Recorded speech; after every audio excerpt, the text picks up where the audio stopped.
Soyez les bienvenus à ce rendez-vous d'information. Voici les titres au sommaire de ce journal. Les Ivoiriens bénéficient d'une semaine supplémentaire pour se faire enrôler sur la liste électorale. Une proposition de la CEI, la date butoir annoncée initialement pour le 24 juin, donc demain, est prorogée au 30 juin prochain. La déclaration de la CEI sur le sujet vous sera proposée au cours de cette édition. La première dame Dominique Ouattara exprime sa compassion aux familles des victimes du drame d'Anyama qui aura fait 17 morts la semaine dernière. Elle a offert aux familles de ces victimes des dons en nature et en espèces d'une valeur de 32 millions de francs CFA.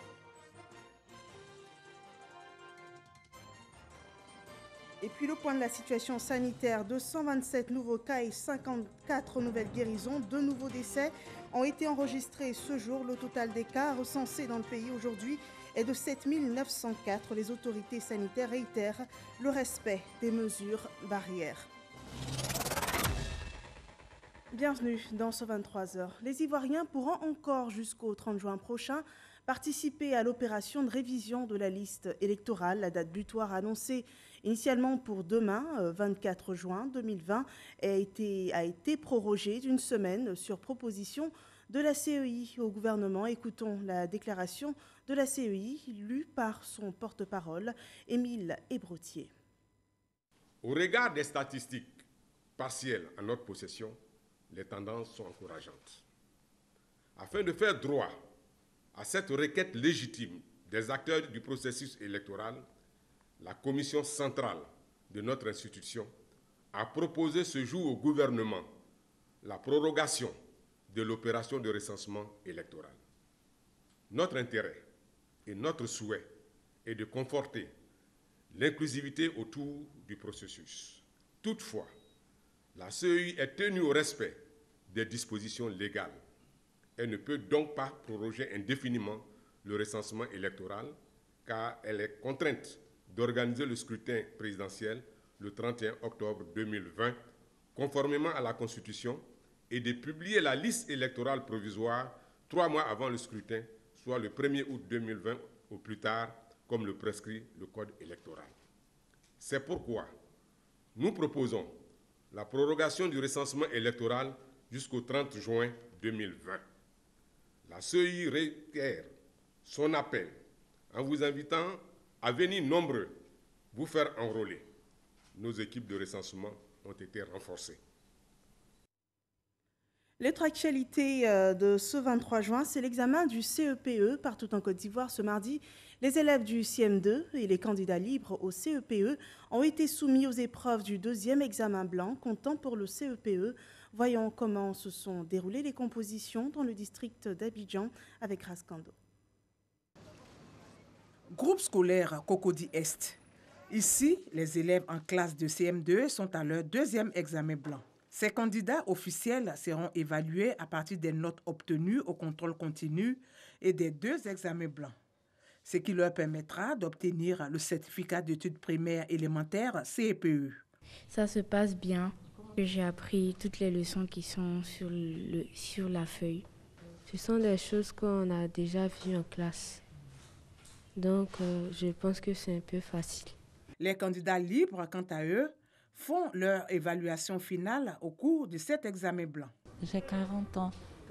Et si vous n'avez pas pu aller à l'école, je pense que vous avez toujours l'opportunité d'aller apprendre. Si j'ai le CP, j'ai passé un concours. Les candidats ont composé dans 4 matières, exploitation des textes, éveil au milieu, dictée et mathématiques. Pour s'enquérir du bon déroulement des épreuves, la ministre de l'Éducation nationale, de l'enseignement technique et de la formation professionnelle a visité quelques centres dans le district d'Abidjan. Le programme pédagogique a été totalement achevé. J'ai pu le vérifier partout où je suis passé, parce que c'est l'une des raisons pour lesquelles nous avons repris l'école. Tous ceux qui auront 10 de moyenne seront admis à passer en classe de 6e à la rentrée prochaine. Sur les 583 541 candidats, l'on enregistre 6 604 candidats libres, 14 malvoyants et 45 malentendants. Ce sont les mêmes épreuves que les voyants, seulement que nous, nos épreuves sont transcrites dans notre écriture que nous appelons le braille. En fait, c'est des points pour que ce soit en relief afin que les enfants puissent toucher du doigt pour lire. Nous sommes engagés dans l'école inclusive aujourd'hui. Ça veut dire que tous les enfants doivent avoir la chance ou la possibilité d'être scolarisés, y compris ceux vivant avec un handicap. Les résultats de cette session d'évaluation seront connus le 8 juillet prochain. Voilà des épreuves au format habituel de l'examen du CEPE, un examen blanc comptant d'ailleurs pour l'entrée en 6e. À Boaké, la composition s'est déroulée sans difficulté. Journée de composition satisfaisante aussi à Méagui, dans la région de la Nawa. Les candidats à l'examen étaient présents dans les centres de composition. Un total de 583 541 candidats étaient attendus ce 23 juin dans tous les centres de Côte d'Ivoire, notant que l'examen s'est déroulé dans le strict respect des mesures barrières.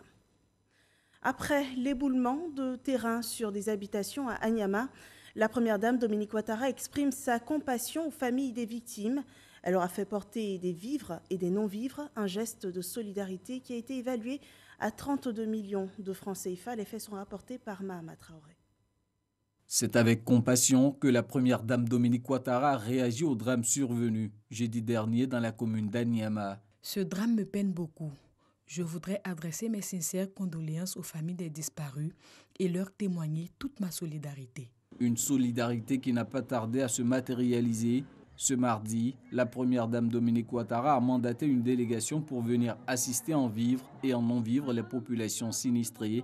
Les dons remis par Patricia Sylvie Yao sont composés de 300 sacs de riz, 250 bidons d'huile, 200 matelas et 1000 nattes, le tout d'une valeur de 25 millions de francs CFA, en plus de 7 millions de francs CFA en numéraire pour les familles des 17 personnes disparues et des blessés. Votre présence, Maman Dominique, nous soulage davantage. Nous n'avons que ce petit mot, merci, pour vous exprimer nos gratitudes. Nous ne sommes pas surpris par la présence aujourd'hui des représentants de son Excellence, Mme Dominique Ouattara, Première Dame de Côte d'Ivoire. Au nom de toute la population d'Anyama, nous disons donc un grand merci à Mme la Première Dame. Ajouter à ce soutien humanitaire des mots de réconfort à l'endroit des victimes. Elle nous charge surtout de vous dire Yako, comme on le dit chez nous en Côte d'Ivoire, de vous dire Yako pour cette grande perte. Je voudrais également lancer un appel au nom de Madame la Première Dame à nos frères et sœurs qui malheureusement continuent d'occuper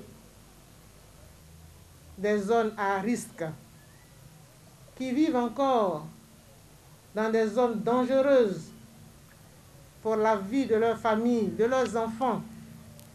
Madame la Première Dame vous demande, chers parents, de quitter ces zones afin que la Côte d'Ivoire ne déplore plus de tragédies comme celle-là en temps de pluie. Les émissaires de la Première Dame sont également allés visiter les dortoirs offerts par l'Église catholique d'Anyama aux familles sinistrées par l'éboulement de terrain survenu au quartier derrière Rail.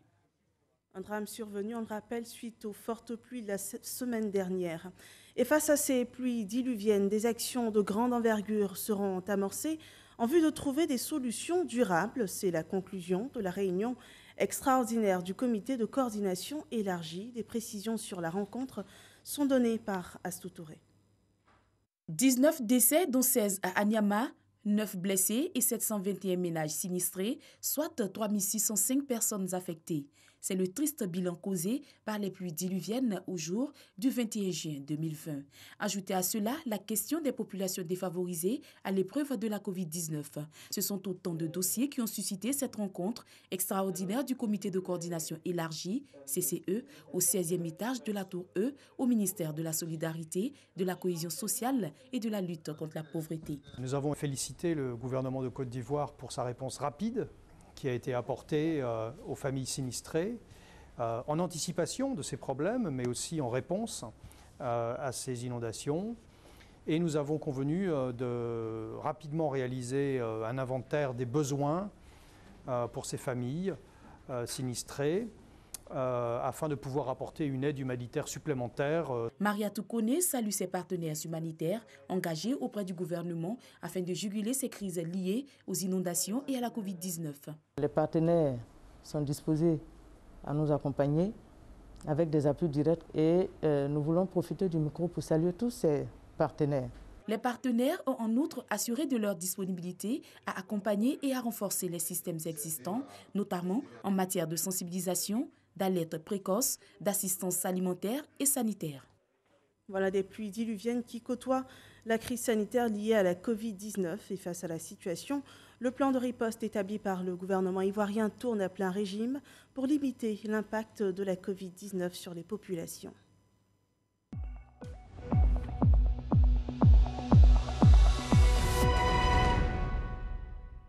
Le point de la situation sanitaire en Côte d'Ivoire à ce jour, 23 juin 2020, 227 nouveaux cas et 54 nouvelles guérisons ont été enregistrés. De nouveaux décès sont malheureusement déplorés.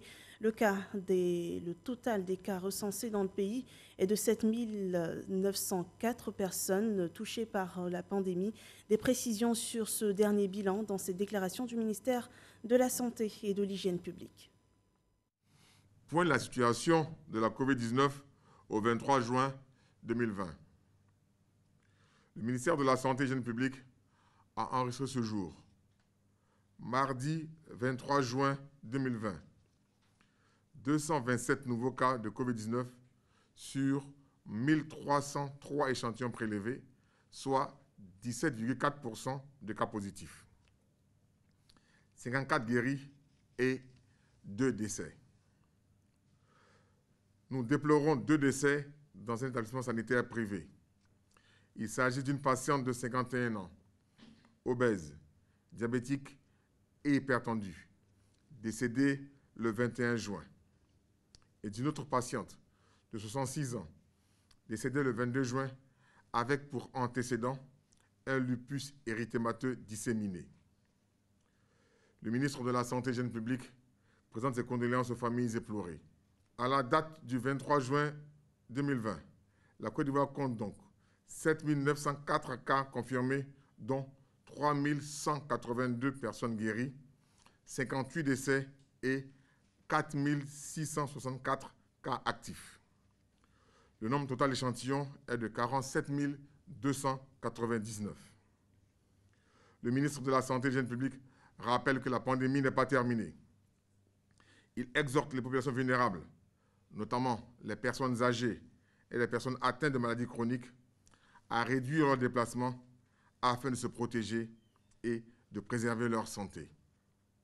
Le ministre de la Santé et de l'Hygiène publique en appelle donc à la discipline et au strict respect des mesures barrières.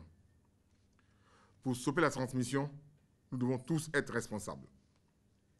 Si vous toussez, avez de la fièvre, des difficultés respiratoires et une perte de goût et de l'odorat, n'hésitez pas à vous rendre dans un des centres d'accueil de dépistage Covid-19 ou appeler les numéros gratuits suivants, le 101, le 119, le 125 et le 143. Le ministre de la Santé et de l'Hygiène publique remercie et félicite tous les acteurs du système de santé pour leur engagement et leur dévouement dans la lutte contre la pandémie. Fait à Abidjan le 23 juin 2020, Dr Eugène Akawale, ministre de la Santé et de l'Hygiène publique. Voyant le point de la pandémie dans quelques pays d'Afrique, au Ghana sont recensés 14 568 cas confirmés, 95 décès. En Algérie, 12 076 cas confirmés, 861 décès. En Mauritanie, 3 292 cas confirmés, 114 décès. Au Nigeria, 20 919 cas confirmés, 525 décès. En Afrique du Sud, 101 590 cas confirmés, 1991 décès et enregistrés dans le monde entier. 9 277 454 cas confirmés, 4 994 966 personnes guéries, 476 830 personnes décédées des suites de la Covid-19. La pandémie n'est pas encore terminée ici comme ailleurs dans le monde. En Allemagne, plus de 600 000 habitants sont reconfinés après l'apparition d'un important foyer de contamination dans un abattoir, une première depuis la levée des restrictions il y a un mois et demi. Hier soir, les autorités allemandes annonçaient 1553 personnes contaminées par le nouveau coronavirus dans le canton. Quelques 7000 personnes ont été placées en quarantaine, 21 personnes hospitalisées et 6 sont actuellement en soins intensifs. Ce reconfinement est censé durer jusqu'au 30 juin prochain. En Côte d'Ivoire, le point presse du gouvernement sur la gestion de la crise sanitaire s'est tenu dans la commune d'Adiaké. Le plan anti-Covid-19 de la ville a été présenté par le maire Iincié. Le point de la gestion sur les plans sanitaires et sécuritaires ont, comme de coutume, été exposé, suivant le compte-rendu de Konaté Moussa. Iincié, à la tribune de ce point de presse du gouvernement, le maire d'Adiaké explique les actions menées dans sa commune pour barrer la route à la maladie à coronavirus. À Diaké, sous préfecture, nous avons eu un cas, une jeune dame qui a été prise en charge, elle et puis 16 personnes contact. Et depuis plus d'un mois, elle est revenue, elle va bien. Nous travaillons aujourd'hui vraiment à doter le maximum de personnes de masques. Nous avons appuyé les services sanitaires pour mettre à l'entrée de la ville d'Adiaké, ça continue encore, un checkpoint, un point de contrôle. Donc aujourd'hui, si vous voulez rentrer à Adiaké, vous êtes tenu de vous soumettre au respect de lavage de mains et de prise de température. 4 mois que la Côte d'Ivoire mène le combat contre la pandémie de Covid-19. Les chiffres des personnes contaminées se sont accrus ces dernières semaines. Malgré de nombreux cas de guérison et le faible taux de létalité, la menace est toujours présente. Aucune catégorie d'âge n'est épargnée. Ces décès ne sont plus l'apanage des seules personnes âgées ou présentant des pathologies antérieurement connues de maladies chroniques sous-jacentes. Les enfants, les jeunes et toutes les catégories socio-professionnelles et les classes d'âge sont exposées. La forte exposition des jeunes et des enfants expose davantage les parents ou proches vulnérables par l'âge ou l'existence d'antécédents médicaux particuliers. Au plan sécuritaire, le commissaire Bleu Charlemagne a rappelé les actions de contrôle en vigueur. Patrouille de contrôle du respect des mesures sécuritaires et sanitaires barrières, notamment le port obligatoire du masque, la tenue et le renforcement des points de sortie et de refoulement du Grand Abidjan, l'interdiction des attroupements plafonnés à ce jour à 50 personnes dans le Grand Abidjan et à 200 à l'intérieur du pays. Le Grand Abidjan demeure l'épicentre de la maladie à coronavirus avec 96% des cas. Les populations sont toujours invitées au respect strict des gestes barrières. Passons à présent à l'actualité politique. Le président exécutif du RHDP, Adama Bictogo, est en pleine tournée à l'intérieur du pays, dans les régions du Moronou et d'Olifou. Il a évalué les actions engagées par les coordonnateurs régionaux. Là-bas, le travail a été jugé satisfaisant. Le rapport d'Alexis Ouedraogo. Le Moronou et l'Ifou se mobilisent. Dimanche, dans le cadre de sa tournée à l'intérieur du pays, le directeur exécutif du RHDP, Adama Bictogo, était à Bongouanou.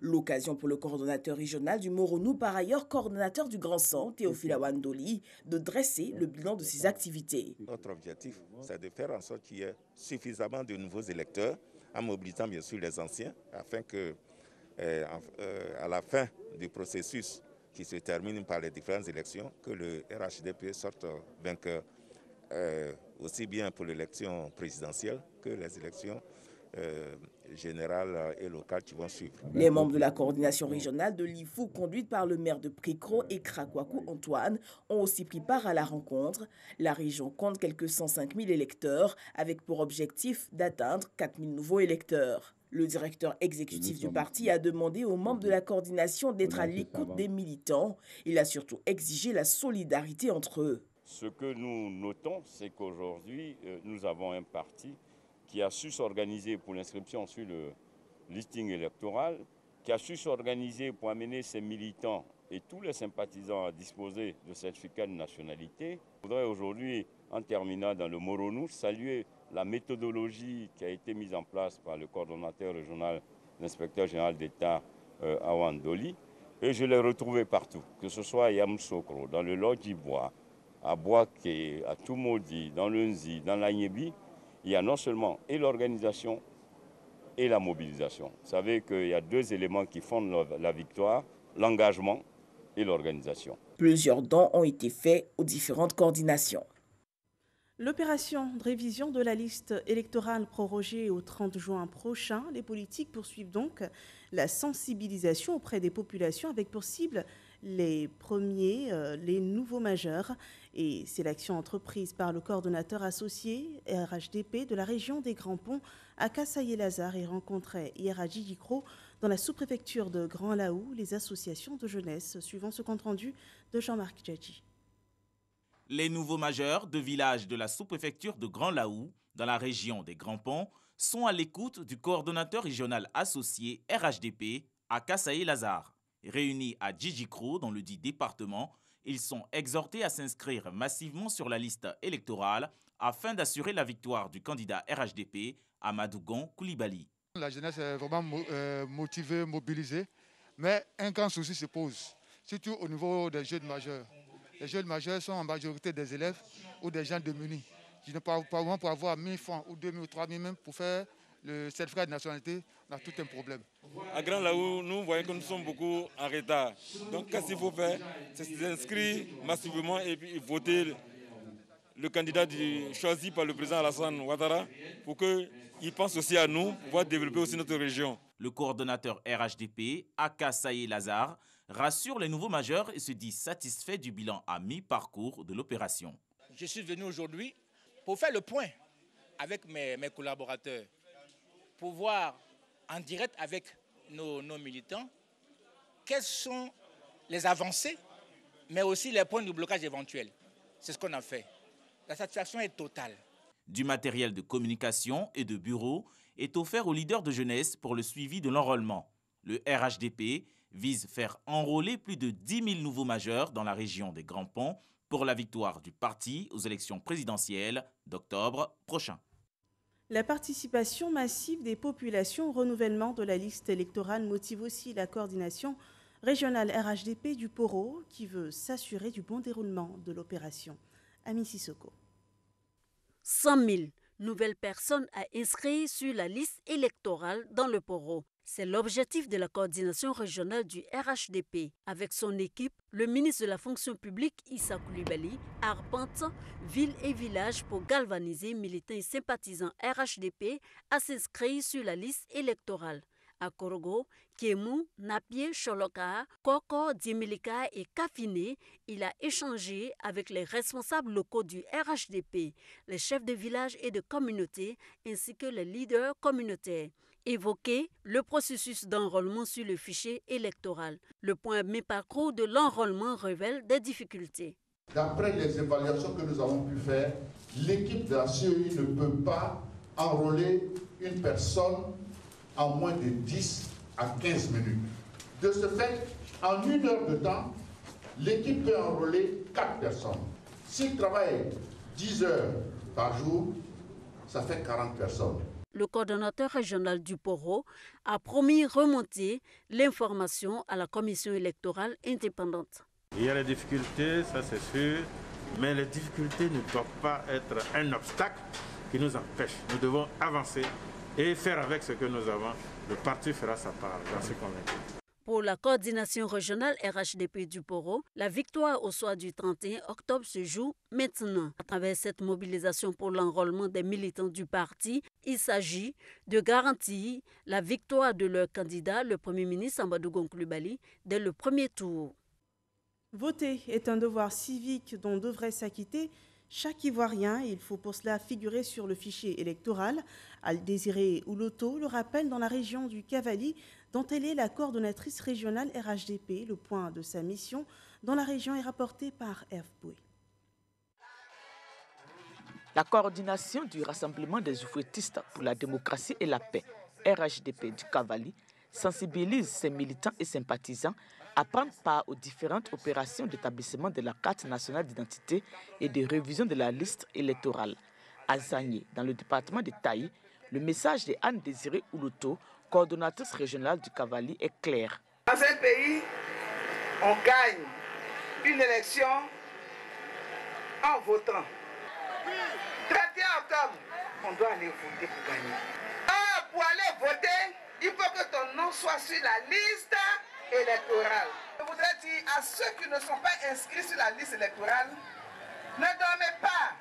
Faites tout sur la liste électorale. Pour aider les militants, la coordonnatrice a offert 3000 timbres. En outre, les structures de base, les cellules de gestion des élections, les militants et sympathisants ont été entretenus sur la vie du parti et les élections d'octobre 2020. À Guiglo, la première responsable du RHDP a visité quelques centres d'enrôlement avant de s'entretenir avec la direction départementale RHDP de Guiglo. Dans la région du Nzi, la capacité opérationnelle des représentants du RHDP est renforcée par du matériel roulant et informatique. L'objectif c'est d'accroître la mobilité des bénéficiaires pour une meilleure mobilisation des populations, nous dit Walter Amadou Ouattara. 35 motos, 100 vélos, 100 tablettes et 8 ordinateurs pour accroître la mobilité des cellules de gestion des élections CGEL du RHDP et leur permettre d'avoir une maîtrise des données des électeurs dans les départements de Bokanda, Kwasi-Kwasi-Kro et de Dembokro. Leur activité est prévue pour s'étendre tout le long du processus électoral, surtout au niveau de la révision de la liste électorale qui a démarré le 10 juin, a insisté Kofi Nguessan Lataille. Les bénéficiaires, par la voix du délégué départemental Demokro 2, Geoffroy Nguessan, ont salué cette action qui, selon eux, va permettre à ces CGEL du RHDP de ratisser l'âge et de rencontrer plus aisément les animateurs des structures de ce parti dans l'exercice de leur mission. En marge de cette action politique, les coordonnateurs régionaux et associés RHDP d'Unzi ont effectué une mission sur le chantier du bitumage de l'axe routier d'Embokro-Bokanda en Nanda. Le chef de l'État, c'est un homme de parole. Quand il dit, il fait. Il a promis lors de sa visite ici dans l'Unzi. Et voilà que ça se concrétise. On nous annonce 18 mois de travaux. Nous bénéficions de 10 km de bitume pour la ville. Ça aussi, c'est une chose promise par le chef de l'État. Il y a des politiciens qui utilisent les populations comme des échelles et comme des ascenseurs. Quand vous utilisez l'échelle, une fois que vous êtes au sommet, de là où vous voulez aller, vous l'abandonnez. Mais il y en a qui sont ascenseurs, qui montent avec vous. Et je pense que le président de la République, son Excellence Alassane Ouattara, est l'ascenseur de la région du Nzi. Et donc nous voulons lui dire merci. Merci pour ce qu'il est en train de faire. Cette route d'Imokro-Bokanda-Nada va permettre, pour la ministre de la Femme que je suis, à nos femmes qui sont dans le vivrier, d'écouler leurs produits rapidement et donc à contribuer au développement économique de la région. Au vu de ces travaux, la coordination régionale du RHDP d'Unzi dit être sereine relativement aux prochaines élections. Le RHDP est actif sur le terrain. L'heure est à la remobilisation des troupes pour la prochaine étape de cette période électorale. À Divo, l'opération de révision de la liste électorale enregistre une faible affluence et le RHDP rappelle l'importance de participer à cette étape du processus électoral. Mahama Traoré. Centre d'enrôlement CEI du lycée moderne de Divo samedi dernier, de nombreux jeunes munis de documents requis sont venus s'inscrire sur la liste électorale. Je votais normalement à Abidjan, j'ai été affecté à Divo en janvier 2019, donc je suis venu faire le changement de bureau de vote. Je suis venu me faire inscrire ce matin sur la liste électorale pour avoir une part de responsabilité de tout ce qui se passe dans le pays. Dans la région du Lodjibois, sur les 78 036 nouveaux électeurs à enrôler, la CEI a enregistré à la date du samedi 20 juin dernier seulement 10 671 inscrits. Pour le compte du RHDP, de jeunes bénévoles se mobilisent pour assister les futurs potentiels votants qui n'ont pas encore les documents requis pour figurer sur la liste électorale. Cette opération concerne aussi les anciens inscrits désireux de changer de lieu de vote. C'est le cas de Famoussa Koulibaly, coordonnateur régional associé RHDP en charge du département de Divo, qui votera désormais au centre de vote basé au lycée moderne. Nous sommes également sur le terrain au nom du RHDP et de son candidat, le Premier ministre Amadou Gon Coulibaly. Donc ceux ou celles qui voudraient voir cette continuité entre le président Alassane Ouattara et le Premier ministre Amadou Gon Coulibaly, il n'y a pas de solution. C'est d'abord s'inscrire sur la liste électorale et le jour du vote et de venir accomplir son devoir civique. Le député de Divo s'est ensuite entretenu avec les mouvements de jeunesse RHDP de la région du Lodjibois. Famoussa Koulibaly les a galvanisés à investir le terrain pour une adhésion massive des populations à cette opération d'enrôlement sur la liste électorale. Autre point de ce journal, l'audience en appel dans l'affaire du procureur de la CPI contre la décision d'acquittement de Laurent Gbagbo et de Charles Blé Goudé s'est tenue hier. L'avocat des victimes a ce mardi argumenté sur la décision des juges de la majorité de la Chambre de première instance. Cette décision ne serait pas dans les normes. Les 3 juges siégeants n'étaient pas d'accord sur plusieurs points et pour la défense, l'accusation fait un procès d'intention au juge. Gabriel Zani revient dans cet élément sur cette séance. Deuxième jour d'audience de la Chambre d'appel de la Cour pénale internationale dans l'affaire Laurent Gbagbo et Charles Blé Goudé. Sur la décision orale d'acquittement des 2 hommes rendue le 15 janvier 2019, selon Paulina Massida, avocate des victimes, les 3 juges qui ont formé la majorité de la décision contre le juge dissident n'étaient pas d'accord entre eux sur leur approche d'examiner les éléments de preuve apportés par l'accusation. La décision d'acquittement est donc mal conçue. Pour elle, un tel désaccord entre les juges ne peut conduire à un acquittement de Laurent Gbagbo et de Charles Blé Goudé. Les 3 juges ne font pas mystère du fait qu'ils ont examiné les éléments de preuve selon 3 zones différentes. Un tel désaccord de cette ampleur à l'intérieur de la majorité est en lui-même inadmissible. La majorité ne peut pas simplement se mettre d'accord sur l'issue de la procédure, l'acquittement en l'occurrence, sans se mettre d'accord sur les raisons pour lesquelles les 2 défendeurs devaient être acquittés. Pour Paulina Massida, ces erreurs doivent conduire à l'annulation des acquittements. Si pour l'accusation, les preuves n'ont pas été correctement évaluées, la défense de Laurent Gbagbo et de Charles Blé Goudé indique que les affirmations de la procureure de la CPI, appuyées par la partie des victimes, sont infondées. Les juges ont suivi une procédure normale qui a permis à tous de s'exprimer. Au moment où le procureur a présenté sa preuve à la Chambre, pendant le procès, il connaissait le standard de preuve applicable. C'est donc logiquement à la lumière de ce standard-là qu'il a présenté sa preuve pendant le procès. Il ne peut pas se plaindre d'avoir été limité, soit par une absence de standard, soit par une absence de liberté. Il a eu toute latitude pour s'exprimer sur la qualité de sa preuve pendant la procédure de No Case to Answer. Procès d'intention au juge de la majorité de la Chambre de première instance pour la défense. Procédure viciée selon l'accusation. Les parties impliquées dans cette audience de la Chambre d'appel sont dos à dos.